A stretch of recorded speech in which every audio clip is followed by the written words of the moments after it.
दोस्तों, आज मैं सुना रही हूँ मुंशी प्रेमचंद की कहानी ईदगाह। बहुत ही मार्मिक कहानी है, पर साथ ही बेहद मजेदार भी है।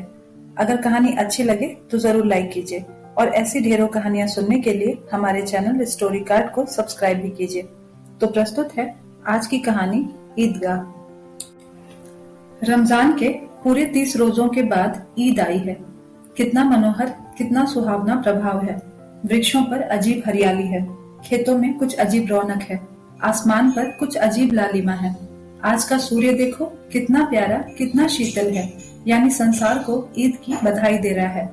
गांव में कितनी हलचल है। ईदगाह जाने की तैयारियां हो रही हैं। किसी के कुर्ते में बटन नहीं है तो वह पड़ोस के घर में सुई धागा लेने दौड़ा जा रहा है। किसी के जूते कड़े हो गए हैं तो वह उनमें तेल डालने के लिए तेली के घर पर भागा जाता है। जल्दी जल्दी बैलों को सानी पानी दे दें। ईदगाह से लौटते लौटते दोपहर हो जाएगी। 3 कोस का पैदल रास्ता, फिर सैकड़ों आदमियों से मिलना भेंटना। दोपहर के पहले लौटना असंभव है। लड़के सबसे ज्यादा प्रसन्न हैं। किसी ने एक रोजा रखा है, वह भी दोपहर तक, किसी ने वह भी नहीं। लेकिन ईदगाह जाने की खुशी उनके हिस्से की चीज है। रोजे बड़े बूढ़ों के लिए होंगे, इनके लिए तो ईद है। रोज ईद का नाम रखते थे, आज वह आ गई। अब जल्दी पड़ी है कि लोग ईदगाह चलते क्यों नहीं। इन्हें गृहस्थी की चिंताओं से क्या प्रयोजन। ईद है तो बस ईद है। सेवैयों के लिए दूध और शक्कर घर में है या नहीं है, इनकी बला से ये तो सेवैयां खाएंगे। वह क्या जाने कि अब्बाजान क्यों बदहवास चौधरी कायम अली के घर दौड़े जा रहे हैं। उन्हें क्या खबर कि चौधरी अगर आंखें बदल ले तो यह सारी ईद मुहर्रम हो जाए। उनकी अपनी जेबों में तो कुबेर का धन भरा हुआ है। बार बार अपनी जेब से खजाना निकाल कर गिनते हैं और खुश होकर फिर रख लेते हैं। महमूद गिनता है, 1, 2, 10, 12, उसके पास 12 पैसे हैं। मोहसिन के पास 1, 2, 3, 8, 9, 15 पैसे हैं। इन्हीं अनगिनती पैसों में अनगिनती चीजें लाएंगे, खिलौने, मिठाइयाँ, बिगुल, गेंद और जाने क्या क्या। और सबसे ज्यादा प्रसन्न है हामिद। वह 4-5 साल का गरीब सूरत दुबला पतला लड़का, जिसका बाप गत वर्ष हैजे की भेंट हो गया और माँ जाने क्यों पीली पीली से होती एक दिन मर गई। किसी को नहीं पता क्या बीमारी है। कहती भी तो कौन सुनने वाला था। दिल पर जो कुछ बीतती है वह दिल में ही सहेजती थी, और जब ना सहा गया तो संसार से विदा हो गई। अब हामिद अपनी बूढ़ी दादी अमीना की गोद में सोता है और उतना ही प्रसन्न है। उसके अब्बाजान रुपए कमाने गए हैं, बहुत सी थैलियां लेकर आएंगे। अम्मी जान अल्लाह मियाँ के घर से उसके लिए बड़ी बड़ी अच्छी चीजें लाने गई हैं, इसलिए हामिद प्रसन्न है। आशा तो बड़ी चीज है, और फिर बच्चों की आशा, उनकी कल्पना तो राई का पर्वत बना लेती है। हामिद के पाँव में जूते नहीं हैं, सिर पर एक पुरानी धुरानी टोपी है जिसका गोटा अब काला पड़ गया है, फिर भी वह प्रसन्न है। जब उसके अब्बा जान थैलियां और अम्मी जान नियामतें लेकर आएंगी तो वह दिल से अरमान निकाल लेगा। तब देखेगा मोहसिन, नूरे और सम्मी कहाँ से उतने पैसे निकालेंगे। अभागिन अमीना अपनी कोठरी में बैठी रो रही है। आज ईद का दिन, उसके घर में एक दाना नहीं। आज आबिद होता तो क्या इसी तरह ईद आती और चली जाती। इस अंधकार और निराशा में वह डूबी जा रही है। किसने बुलाया था इस निगोड़ी ईद को। इस घर में उसका क्या काम। लेकिन हामिद, उसे किसी के मरने जीने से क्या मतलब। उसके अंदर प्रकाश है, बाहर आशा। विपत्ति का अपना सारा दल बल लेकर भी आ जाए तो हामिद की आनंद भरी चितवन उसका विध्वंस कर देगी। हामिद भीतर जाकर दादी से कहता है, तुम डरना नहीं अम्मा, मैं सबसे पहले आऊंगा, बिल्कुल ना डरना। अमीना का दिल कचोट रहा है। गांव के बच्चे अपने अपने बाप के साथ जा रहे हैं। हामिद का बाप अमीना के सिवा और कौन है। उसे कैसे अकेले में ले जाने दे। उस भीड़ भाड़ में बच्चा कहीं खो जाए तो क्या हो। नहीं, अमीना उसे यूं न जाने देगी। नन्ही सी जान 3 कोस कैसे चलेगा। पैरों में छाले पड़ जाएंगे, जूते भी तो नहीं हैं। वह थोड़ी थोड़ी दूर पर उसे गोद में ले लेती है, लेकिन यहाँ सेवैयां कौन बनाएगा।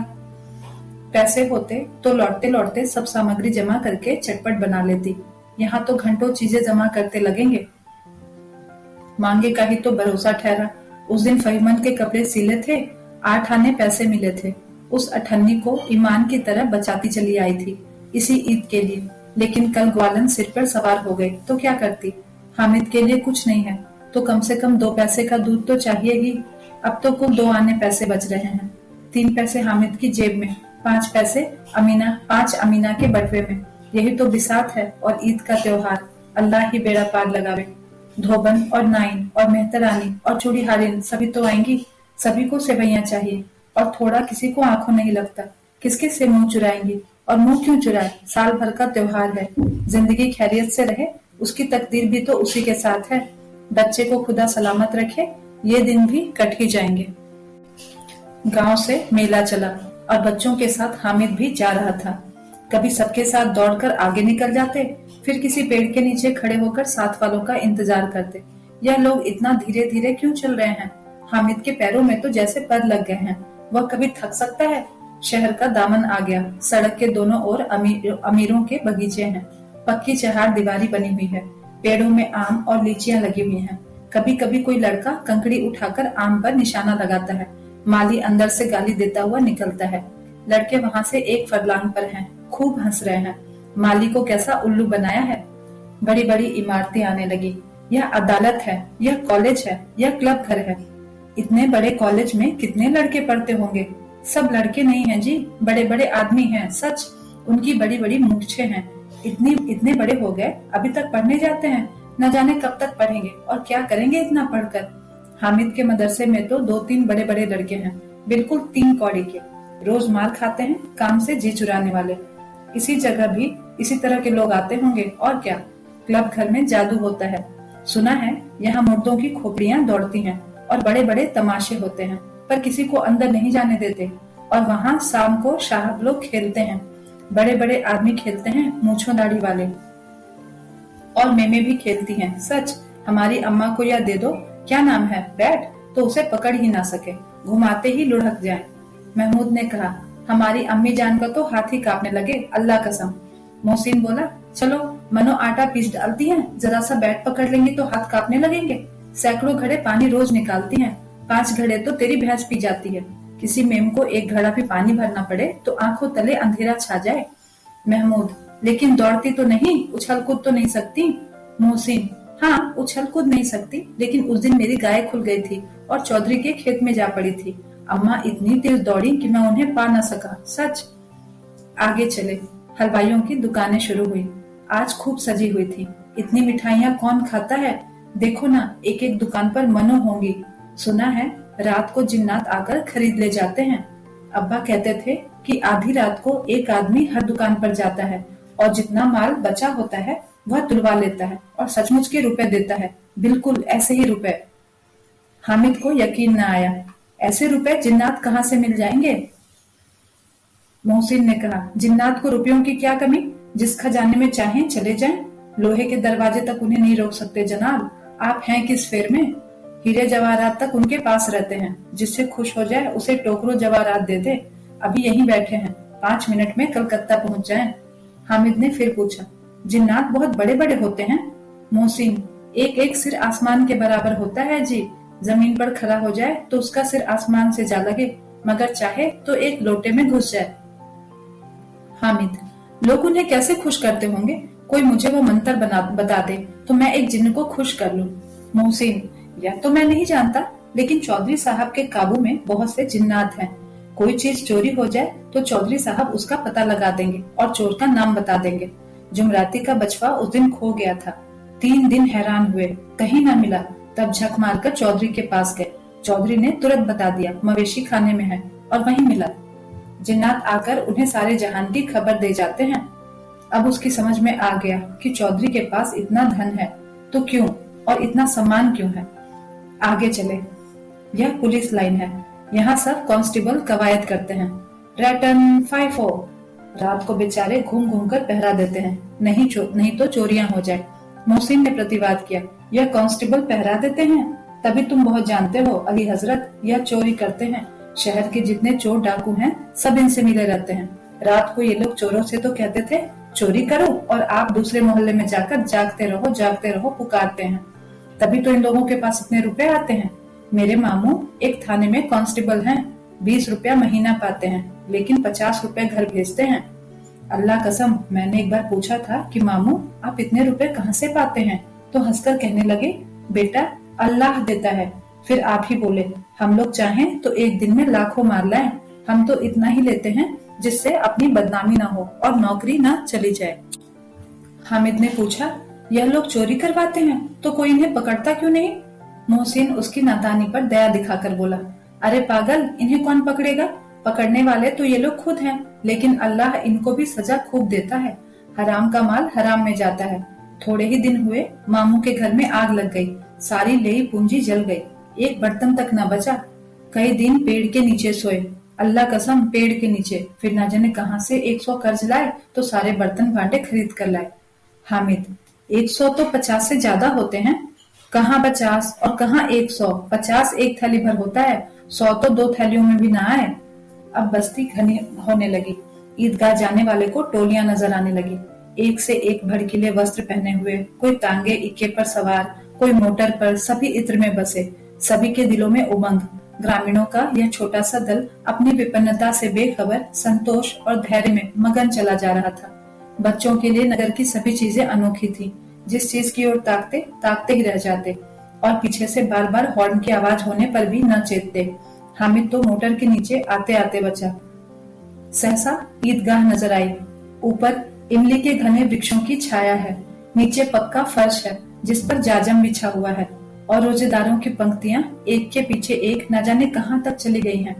पक्की जगत के नीचे तक, जहां जाजम भी नहीं है। नए आने वाले आकर पीछे की कतार में खड़े हो जाते हैं। आगे जगह नहीं है। यहाँ कोई धन और पद नहीं देखता। इस्लाम की निगाह में सब बराबर हैं। इन ग्रामीणों ने भी वजू किया और पिछली पंक्ति में खड़े हो गए। कितना सुंदर संचालन है, कितनी सुंदर व्यवस्था। लाखों सिर एक साथ सिजदे में झुक जाते हैं, फिर सबके साथ एक साथ खड़े हो जाते हैं, एक साथ झुकते हैं और एक साथ घुटनों के बल बैठ जाते हैं। कई बार यही क्रिया होती है, जैसे बिजली की लाखों बत्तियां एक साथ प्रदीप्त हों और एक साथ बुझ जाएं, और यही क्रम चलता रहा। कितना अपूर्व दृश्य था, जिसकी सामूहिक क्रियाएं, विस्तार और अनंतता हृदय को श्रद्धा, गर्व और आत्मानंद से भर देती थी। मानव भातृत्व का एक सूत्र इन समस्त आत्माओं को एक लड़ी में पिरोए हुए है। नमाज खत्म हो गई, लोग आपस में गले मिल रहे हैं। तब मिठाई और खिलौनों की दुकान पर धावा होता है। ग्रामीणों का यह दल इस विषय में बालकों से कम उत्साही नहीं है। यह देखो, हिंडोला है, 1 पैसा देकर चढ़ जाओ। कभी आसमान पर जाते हुए मालूम होंगे, कभी जमीन पर गिरते हुए। यह चरखी है, लकड़ी के हाथी, घोड़े, ऊंट छड़ों में लटके हुए हैं। 1 पैसा देकर बैठ जाओ और 25 चक्करों का मजा लो। महमूद और मोहसिन, नूरे और सम्मी इन घोड़ों और ऊँटों पर बैठते हैं। हामिद दूर खड़ा है। 3 ही पैसे तो हैं उसके पास, अपने कोष का 1/3 जरा सा चक्कर खाने के लिए नहीं दे सकता। सब चरखियों से उतरते हैं। अब खिलौने लेंगे। उधर दुकानों की कतार लगी हुई है, तरह तरह के खिलौने हैं। सिपाही और गुजरिया, राजा और वकील, भिश्ती और धोबिन और धोबी। वाह, कितने सुंदर खिलौने हैं।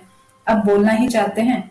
महमूद सब सिपाही लेता है, खाकी वर्दी और लाल पगड़ी वाला, कंधे पर बंदूक रखे हुए। मालूम होता है अभी कवायद किए चला आ रहा है। मोहसिन को भिश्ती पसंद आया। कमर झुकी हुई है, ऊपर मशक रखे हुए है। मशक का मुंह एक हाथ से पकड़े हुए है। कितना प्रसन्न है, शायद कोई गीत गा रहा है। बस मशक से पानी उड़ेलना ही चाहता है। नूरे को वकील से प्रेम है। कैसी विद्वता उसके मुख पर दिख रही है। काला चोगा, नीचे सफेद अचकन, अचकन के सामने की जेब में घड़ी, सुनहरी जंजीर, एक हाथ में कानून का पोथा लिए हुए। मालूम होता है अभी किसी अदालत से जिरह या बहस किए चला आ रहा है। यह सब 2-2 पैसे के खिलौने हैं। हामिद के पास कुल 3 पैसे हैं। इतने महंगे खिलौने वह कैसे ले?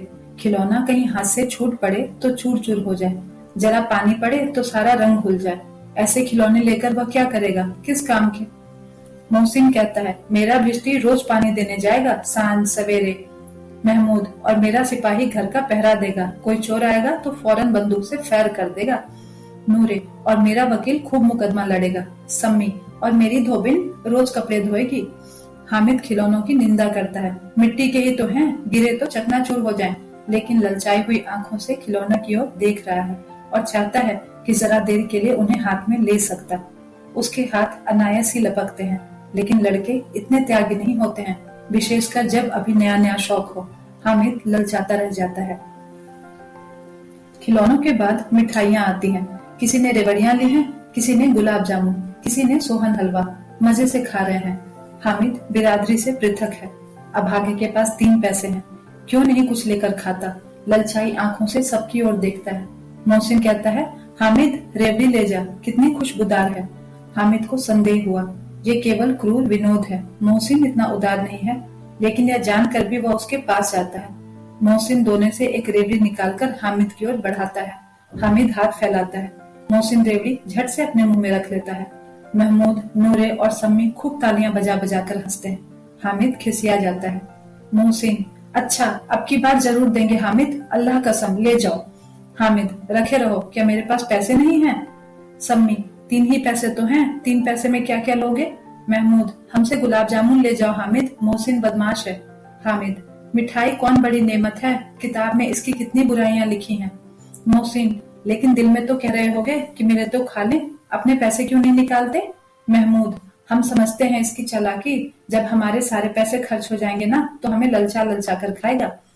मिठाइयों के बाद कुछ दुकानें लोहे की चीजों की, कुछ गिलट और कुछ नकली गहनों की। लड़कों के लिए यहाँ कोई आकर्षण न था, वे सब आगे बढ़ जाते हैं। हामिद लोहे की दुकान पर रुक जाता है। कई चिमटे रखे हुए थे। उसे ख्याल आया, दादी के पास चिमटा नहीं है। तवे से रोटियां उतारती हैं तो हाथ जल जाता है। अगर वह चिमटा ले जाकर दादी को दे दे तो वह कितना प्रसन्न होंगी, फिर उनकी उंगलियां कभी न जलेंगी। घर में एक काम की चीज हो जाएगी। खिलौनों से क्या फायदा, व्यर्थ में पैसे खराब होते हैं। जरा देर की ही तो खुशी मिलती है, फिर तो खिलौनों की ओर कोई आंख उठाकर भी नहीं देखता। यह तो घर पहुंचते पहुंचते टूट फूट कर सब बराबर हो जाएंगे, या जो छोटे बच्चे मेले में नहीं गए हैं जिद करके ले लेंगे और तोड़ डालेंगे। चिमटा कितने काम की चीज है। रोटियां तवे से उतार लो, चूल्हे में सेक लो, कोई आग मांगने आए तो झटपट चूल्हे से आग निकाल कर उसे दे दो। अम्मा बेचारी को कहाँ फुर्सत है कि बाजार आए, और इतने पैसे ही कहाँ मिलते हैं, रोज अपने हाथ जला लेती हैं। हामिद के साथ ही आगे बढ़ जाते हैं। सबील पर सबके सब शरबत पी रहे हैं। देखो सब कितने लालची हैं, इतनी मिठाइयां ली, मुझे किसी ने एक भी ना दी। उस पर कहते हैं मेरे साथ खेलो, मेरा यह काम करो।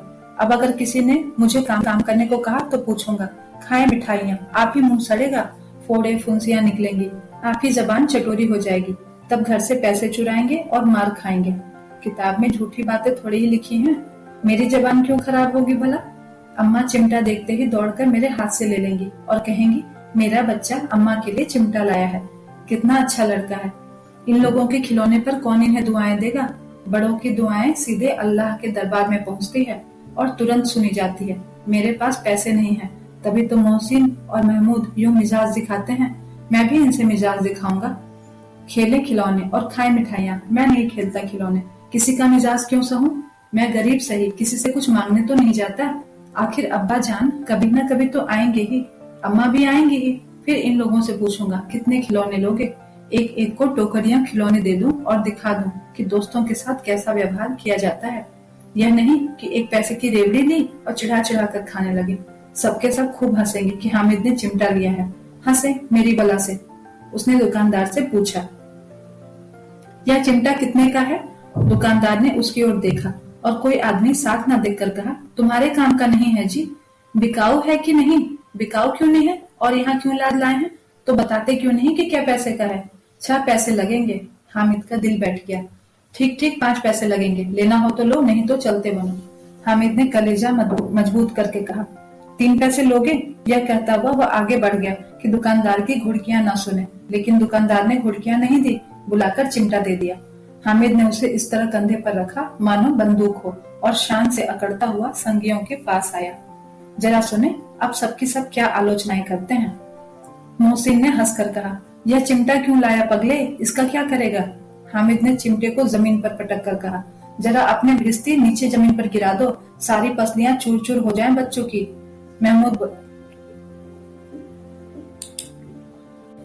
महमूद बोला, तो यह चिमटा कोई खिलौना है? हामिद, खिलौना क्यों नहीं है, अभी कंधे पर रखा बंदूक हो गई, हाथ में ले लिया तो फकीरों का चिमटा हो गया। चाहूं तो इससे मजीरे का काम भी ले सकता हूँ। एक चिमटा जमा दूं तो तुम लोगों के सारे खिलौनों की जान निकल जाए। तुम्हारे खिलौने कितना ही जोर लगाएं, मेरे चिमटे का बाल भी बांका नहीं कर सकते। मेरा बहादुर शेर है चिमटा। सम्मी ने खंजरी ली थी, प्रभावित होकर बोला, मेरी खंजरी से बदलोगे? 2 आने की है। हामिद ने खंजरी की ओर उपेक्षा से देखा। मेरा चिमटा चाहे तो तुम्हारी खंजरी का पेट फाड़ डाले। बस एक चमड़े की झिल्ली लगा दी, ढप ढप ढप ढप बोलने लगी। जरा सा पानी लग जाए तो खत्म हो जाए। मेरा बहादुर चिमटा आग में, पानी में, आंधी में, तूफान में बराबर डटा रहेगा। अब चिमटे ने सभी को मोहित कर लिया। अब पैसे किसके पास धरे हैं, फिर मेले से दूर निकल आए हैं। 9 कब के बज गए, धूप तेज हो रही है, घर पहुंचने की भी जल्दी हो रही है। बाप से जिद भी करे तो चिमटा नहीं दिला सकते।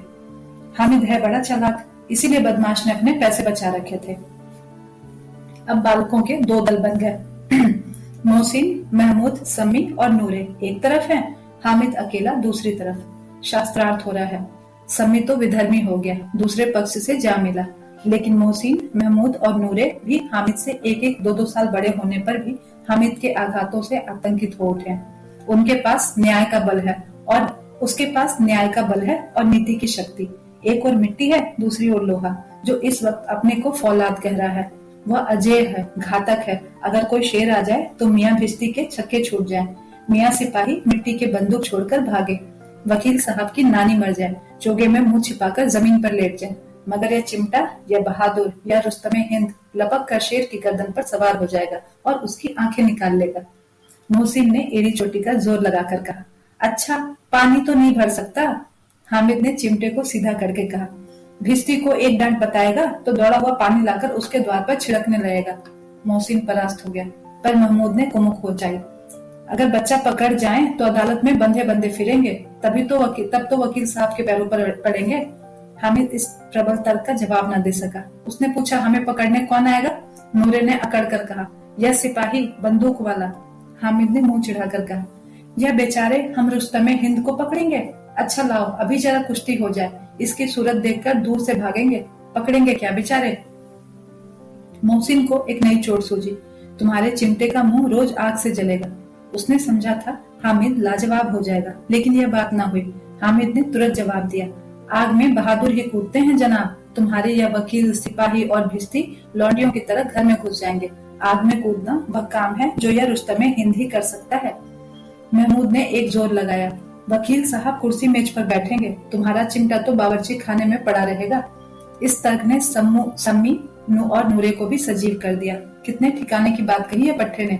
चिमटा बावर्ची खाने में पड़ा रहने के सिवा और क्या कर सकता है? हामिद को कोई फड़कता हुआ जवाब न सूझा तो उसने धांधली शुरू कर दी, मेरा चिमटा बावर्ची खाने में नहीं रहेगा। वकील साहब कुर्सी पर बैठेंगे तो जाकर उन्हें जमीन पर पटक देगा और उनका कानून उनके पेट में डाल देगा। बात कुछ बनी नहीं, खासी गाली गलौज थी, लेकिन कानून को पेट में डालने वाली बात छा गई। ऐसी छा गई कि तीनों सूरमा मुंह ताकते रह गए, मानो कोई धीरचा कनकौवा किसी गंडे वाले कनकौए को काट गया। कानून मुंह से बाहर निकलने वाली चीज है, उसको पेट के अंदर डाल दिया जाना बेतुकी सी बात होने पर भी कुछ नयापन रखती है। हामिद ने मैदान मार लिया, उसका चिमटा रुस्तमे हिंद है। अब इसमें मोहसिन, महमूद, नूरे, सम्मी किसी को भी आपत्ति नहीं हो सकती। विजेता को हारने वालों से जो सत्कार मिलना स्वाभाविक है, वह हामिद को भी मिला। औरों ने 3-3, 4-4 आने पैसे खर्च किए, पर कोई काम की चीज न ले सके। हामिद ने 3 पैसे में रंग जमा लिया। सच ही तो है, खिलौनों का क्या भरोसा, टूट फूट जाएंगे। हामिद का चिमटा तो बना रहेगा बरसों। संधि की शर्तें तय होने लगी। मोहसिन ने कहा, जरा अपना चिमटा दो, हम भी देखें। तुम हमारा भिश्ती लेकर देखो। महमूद और नूरे ने भी अपने अपने खिलौने पेश किए। हामिद को इन सारी शर्तों को मानने में कोई आपत्ति न थी। चिमटा बारी बारी से सबके हाथ में दिया गया और उनके खिलौने बारी बारी से हामिद के हाथों में आए। कितने खूबसूरत खिलौने हैं। हामिद ने हारने वालों के आंसू पोंछे। मैं तुम्हें चिढ़ा रहा था, सच। यह चिमटा भला इन खिलौनों की क्या बराबरी करेगा? मालूम होता है अब बोले, लेकिन मोहसिन की पार्टी को इस दिलासे से संतोष नहीं होता। चिमटे का सिक्का खूब बैठ गया। चिपका हुआ टिकट अब पानी से नहीं छूट रहा। मोहसिन, लेकिन इन खिलौनों के लिए कोई हमें दुआ तो न देगा? दुआ के लिए फरते हो, उल्टे मार न पड़े। अम्मा जरूर कहेंगी कि मेले में यही मिट्टी के खिलौने मिले। हामिद को स्वीकार करना पड़ा कि खिलौनों को देखकर किसी की माँ इतनी खुश न होंगी जितने दादी चिमटे को देखकर होंगी। 3 पैसे में ही उसे सब कुछ करना था और उन पैसों के उन उपयोग पर पछतावे की बिल्कुल जरूरत नहीं थी। फिर अब तो चिमटा रुस्तमे हिंद है और सभी खिलौनों का बादशाह भी। रास्ते में महमूद को भूख लगी। उसके बाप ने केले खाने को दिए। महमूद ने केवल हामिद को अपना साजी बनाया। उसके अन्य मित्र मुंह ताकते रह गए। यह उस चिमटे का प्रसाद था। 11 बजे गांव में हलचल मच गई। मेले वाले आ गए। मोहसिन की छोटी बहन ने दौड़कर भिश्ती उसके हाथ से छीन लिया और मारे खुशी के जा उछली तो मियाँ भिश्ती नीचे आ रहे और सुरलोक सिधारा। इस पर भाई बहन में खूब मारपीट हुई। दोनों खूब रोए। उनकी अम्मा यह शोर सुनकर बिगड़ी और दोनों को ऊपर से दो दो चांटे और लगाए। मियाँ नूरे के वकील का अंत उनके प्रतिष्ठानुकूल इससे ज्यादा गौरव में हुआ। वकील जमीन पर या ताक पर तो बैठ नहीं सकता था। उसकी मर्यादा का विचार तो करना ही होगा। दीवार में खूंटियां गाड़ी गई। उस पर लकड़ी का एक पटरा रखा गया। पटरे पर कागज का कालीन बिछाया गया। वकील साहब राजा भोज की भांति सिंहासन पर विराजे। नूरे ने उन्हें पंखा झलना शुरू किया। अदालतों में खस की टट्टियां और बिजली के पंखे रहते हैं, क्या यहाँ मामूली पंखा भी ना हो? कानून की गर्मी दिमाग पर चढ़ जाएगी कि नहीं? बांस का पंखा आया और नूरे हवा करने लगे। मालूम नहीं पंखे की हवा से या पंखे की चोट से वकील साहब स्वर्ग लोक से मृत्यु लोक में आ रहे हैं और उनका माटी का चोला माटी में मिल गया। फिर बड़े जोर शोर से मातम हुआ और वकील साहब की अस्थि पर धूरे में डाल दी गई। अब रहा महमूद का सिपाही। उसे चटपट गांव का पहरा देने का चार्ज मिल गया। लेकिन पुलिस का सिपाही कोई साधारण व्यक्ति तो नहीं जो अपने पैरों चले। वह पालकी पर चलेगा। एक टोकरी आई और उसमें कुछ लाल रंग के फटे पुराने चीथड़े बिछाए गए, जिसमें सिपाही साहब आराम से लेटे। नूरे ने यह टोकरी उठाई और अपने द्वार का चक्कर लगाने लगे। उनके दोनों छोटे भाई सिपाही की तरह छोड़ने वाले जागते रहो पुकारते रहे, मगर रात तो अंधेरी ही होनी चाहिए। महमूद को ठोकर लग जाती है। टोकरी उसके हाथ से छूटकर गिर पड़ती है और मियाँ सिपाही अपनी बंदूक लिए जमीन पर आ जाते हैं और उनकी एक टांग में विकार आ जाता है। महमूद को आज ज्ञात हुआ कि वह अच्छा डॉक्टर है। उसको ऐसा मरहम मिल गया है जिससे वह टूटी टांग को आनन फानन में जोड़ सकता है। केवल गूलर का दूध चाहिए। गूलर का दूध आता है, टांग जवाब दे देती है। शल्य क्रिया असफल हुई, तब उसकी दूसरी टांग भी तोड़ दी जाती है। अब कम से कम एक जगह आराम से बैठ तो सकता है। एक टांग से न तो चल सकता था न बैठ सकता था। अब वह सिपाही सन्यासी हो गया है। अपनी जगह पर बैठे बैठे पहरा देता है। कभी कभी देवता भी बन जाता है। उसके सिर का झालरदार साफा खुरच दिया गया है। अब उसका जितना रूपांतर चाहो कर सकते हो। कभी कभी तो उसे बाट का काम भी दिया जाता है। अब मियाँ हामिद का हाल सुनिए। अमीना उसकी आवाज सुनते ही दौड़ी और उस गोद में उठाकर उसे प्यार करने लगी। सहसा उसके हाथ में चिमटा देखकर वह चौंकी। यह चिमटा कहाँ था? मैंने मोल लिया है। क्या पैसे में? 3 पैसे दिए। अमीना ने छाती पीट ली। यह कैसा बेसमझ लड़का है। दोपहर हुआ, कुछ खाया न पिया, लाया क्या चिमटा? सारे मेले में तुझे और कोई चीज नहीं मिली जो यह लोहे का चिमटा उठा लाया? हामिद ने अपराधी भाव से कहा। तुम्हारी उंगलियां तवे से जल जाती थी, इसलिए मैंने ऐसा किया। बुढ़िया का क्रोध तुरंत स्नेह में बदल गया, और स्नेह भी वह नहीं जो प्रगल्भ होता है और अपनी सारी कसक शब्दों में बिखेर देता है। यह मूक स्नेह था, खूब ठोस, रस और स्वाद से भरा हुआ। बच्चे में कितना त्याग, कितना सद्भाव और कितना विवेक है। दूसरों को खिलौने लेते और मिठाई खाते देखकर इसका मन कितना ललचाया होगा। इतना जब्त इससे हुआ कैसे? वहां भी इसे अपनी बुढ़िया दादी की याद आती रही। अमीना का मन गदगद हो गया। अब एक और विचित्र बात हुई, हामिद के इस चिमटे से भी विचित्र। बच्चे हामिद ने बूढ़े हामिद का पार्ट खेला था। बुढ़िया अमीना बालिका अमीना बन गई। वह रोने लगी। दामन फैलाकर हामिद को दुआएं देती जाती थी और आंसू की बड़ी बड़ी बूंदें गिराई जाती थी। हामिद इसका रहस्य क्या समझता? तो दोस्तों, आशा करती हूँ ये कहानी आपको बहुत पसंद आई होगी। अगर पसंद आई है तो लाइक कीजिए, शेयर कीजिए और चैनल को सब्सक्राइब कीजिए। धन्यवाद।